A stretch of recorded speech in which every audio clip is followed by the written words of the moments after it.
memahami fikih dalam menyebarkan dan mempercayai suatu berita. Karena ini cukup penting.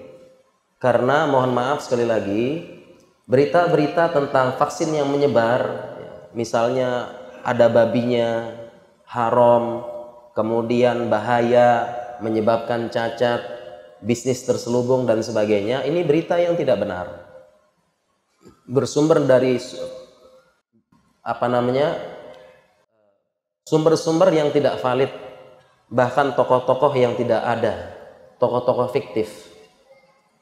Oleh karena itu, sebagai mukadimah cukup penting, Islam telah mengajarkan kita bagaimana kita menerima suatu berita, mempercayai suatu berita, dan fikih menyebarkan berita, informasi. Yang pertama kali, ketika ada suatu berita, informasi yang sampai ke kita berupa misalnya broadcast tulisan di WhatsApp, ya, artikel-artikel yang menyebar di internet, yang pertama kita jangan langsung percaya. Tidak boleh langsung percaya. Kenapa? Karena dalam Islam pun, Islam agama yang ilmiah, agama yang sumbernya harus valid. Oleh karena itu kita mengenal namanya ilmu mustalah hadis, ilmu sanad, di mana para ulama mengatakan laula sanadu laqala man syaa ma syaa. Sekiranya tidak ada ilmu sanad, ilmu hadis, akan mengatakan, akan berkata, siapapun akan berkata, dan dia akan mengatakan apapun. Sehingga ada ilmu hadis dalam Al-Qur'an, dalam Islam ini yang menjaga kevalitan hadis.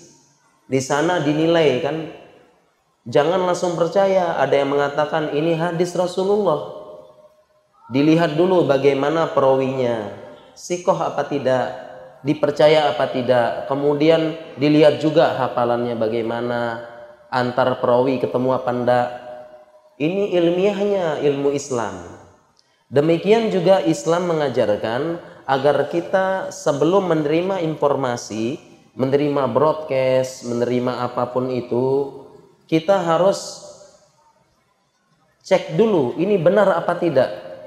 Jangan langsung percaya dan jangan langsung disebarkan. Bukankah Allah berfirman dalam Al-Quran, ya, idza ja'akum fasikum binaba'in fatabayyanu, maka kita harus tabayyun dulu. Sehingga Bapak Ibu sekalian, pertama, kalau kita menerima ada berita broadcast begini, informasi begini, yang paling pertama kita lihat dulu apakah ada penulisnya atau tidak. Lihat, kalau ada penulis, kita lihat kan broadcast tersebut atau artikel di sosial media tersebut, kalau di bawahnya ada penulisnya, kalau di bawahnya ternyata tidak ada penulisnya, apakah kita langsung percaya? Langsung percaya? Tidak. Ini kan berarti kita hukumi sebagai majhul kalau dalam ilmu hadis, ya. Majhul, tidak jelas penulisnya ini. Makanya valid apa tidak beritanya. Kemudian yang kedua, kalau ada berita-berita yang menyebar, informasi yang menyebar, sekiranya ada penulisnya, kita pun harus mengecek ini penulisnya, dia sikoh apa tidak, bisa dipercaya atau tidak penulisnya. Kemudian yang kedua, apakah penulisnya ini berbicara sesuai dengan bidangnya atau tidak. Ada orang berbicara tentang vaksin, tetapi dia tidak paham vaksin. Bukankah Allah berfirman dalam Al-Quran, fas'alu ala dzikr in kuntum la ta'lamun, tanyalah kepada ahlinya jika engkau tidak mengetahui. Mengenai vaksin, yang membuat adalah dokter-dokter muslim.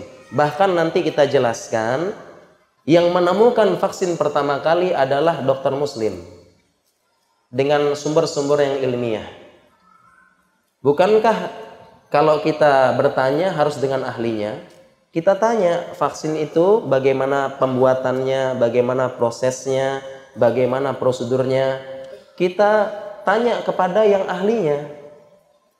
Jangan tanya kepada orang lain yang tidak pernah lihat vaksin. Vaksin aja tidak pernah lihat, apalagi tidak pernah lihat cara pembuatannya. Dan sumbernya itu pun hanya belajar vaksin dari internet. Dia ambil internet dari sumber-sumber yang tidak jelas.